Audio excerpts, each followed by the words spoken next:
Okay, get ready for this. We're talking about a Hall of Fame player, a current NBA star, and not one, but four of New York's most infamous crime families. No, this isn't the script for the next big crime thriller. This is a real-life federal probe that is absolutely rocking the world of professional basketball. So, let's get into it and unpack how this whole thing went down. And this is really the question that's on everyone's mind, right? How in the world does an NBA legend, a household name, get tangled up with the mob? We're going to dig into exactly that, how we got to this wild point. Well, the whole story really kicks off with this number right here, 34. That is a huge number. That's how many people got swept up and arrested in this massive, multi-year federal investigation. So yeah, this was no small-time bust. This was a major, major takedown. And just look at the list of names involved. It's just wild. On one hand, you've got NBA royalty. We're talking Trailblazers head coach Chauncey Billups, Miami Heat's own Terry Rozier. But then, on the other side of the indictment, you've got the Bonanno, Genovese, Gambino, and Lucchese crime families. The feds are saying they were brought in to enforce debts and launder the cash. The alleged connection here is it's staggering, to be honest. All right, so let's really dive into the investigation itself. This was a huge, multi-agency effort, and believe me, when they finally announced the charges, they did not hold back. I mean, just listen to this quote from U.S. Attorney Joseph Nacella Jr. He said, "Your winning streak has ended. Your luck has run out. Violating the law is a losing proposition, and you can bet on that." Wow, he's not mincing words there, is he?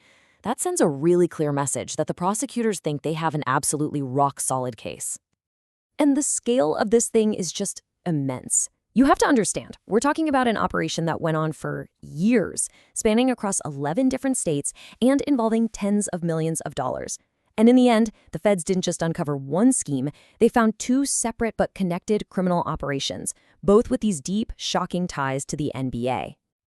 Okay, so let's start with the first scheme. The feds gave it a code name, Zen Diagram. And this is the one that directly ropes in Hall of Famer Chauncey Billups. So, according to the indictment, Billups' role was absolutely crucial. The U.S. attorney put it this way, saying he was the face card. Think about that. He was allegedly the celebrity draw, the guy they used to lure these wealthy targets, or as they called them, fish, into these high-stakes poker games that, well, they had zero chance of ever winning. And the way this whole scam allegedly worked was incredibly sophisticated. So first, you lure in the marks, right? You use these celebrity players to make the game look legit and exciting. Then, step 2, you rig the game itself. And we're talking about everything from marked cards and special eyeglasses to rigged card shufflers and even X-ray tables. It's like something out of a movie. The victims were apparently fleeced out of millions. One guy alone lost $1.8 million. And if you couldn't pay up, well, that's when organized crime allegedly stepped in with threats and violence to collect the debt. A truly scary operation. Now, the second scheme is a whole different ballgame. It was codenamed Nothing But Net. And this one isn't about rigged card games. No, this one is about allegedly fixing sports bets using inside information straight from a current player, Terry Rozier. And when you look at the timeline, you can see this wasn't just some one-time mistake. The indictment lays out this alleged pattern that stretched all the way from December 2022 to March 2024. And they highlight one game in particular, when Rozier was still with the Hornets. They claim he shared inside info about an injury right before he left that game early. So to really get what's going on here, you need to understand what a prop bet is. It's pretty simple, actually. It's a bet you make on a specific thing happening in a game, but not on who wins or loses. Like, you might bet on how many points a single player is going to score. The feds are saying that by sharing that inside info about his injury, Rozier helped his co-conspirators place winning bets on the under, basically betting he would score fewer points than expected because they knew he wasn't going to be playing much. FBI Director Kash Patel put it in a way that really hits home. He called it the insider trading saga of the NBA. And that's exactly what it sounds like, right? This is where the stakes get incredibly high for the entire league. It's not just about money anymore, it's about the trust of the fans. And for the NBA, it brings back this nightmare ghost of the Tim Donaghy scandal. You know, the referee who was caught betting on games he was actually officiating.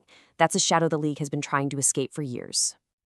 So just to recap, you've got these two very different schemes running at the same time. You've got Zen Diagram with Billups, which targeted rich guys and rigged poker games, and then you have Nothing But Net with Rozier, which allegedly targeted the sports betting market with inside info. Two different targets, two different methods, but all part of one massive federal investigation. So as you can imagine, the second these bombshell allegations dropped, the fallout was immediate and it was intense. And of course, the legal fight back kicked off right away. Okay, so let's be crystal clear on the core accusation against Terry Rozier.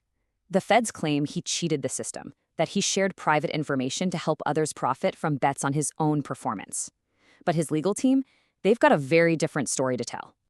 Rozier's attorney, Jim Trusty, came out swinging. He said, and I'm quoting here, quote, "They wanted the misplaced glory of embarrassing a professional athlete with a perp walk. That tells you a lot about the motivations in this case." So he's basically arguing this is all about prosecutors trying to make a name for themselves by taking down a famous athlete. He claims they're using unreliable sources and that, get this, the NBA's own investigation already cleared Rozier. He says Terry's not a gambler and is ready to fight this all the way. And the NBA? They moved fast. Both Billups and Rozier were put on immediate leave. The league put out a statement saying they take these allegations with the utmost seriousness and are cooperating fully with the investigation. The Trailblazers even had to name an interim head coach. The message from the league was loud and clear. They were not just going to let this slide. You know, this whole case is so much bigger than just a few people. It really strikes at the very core of what makes professional sports work.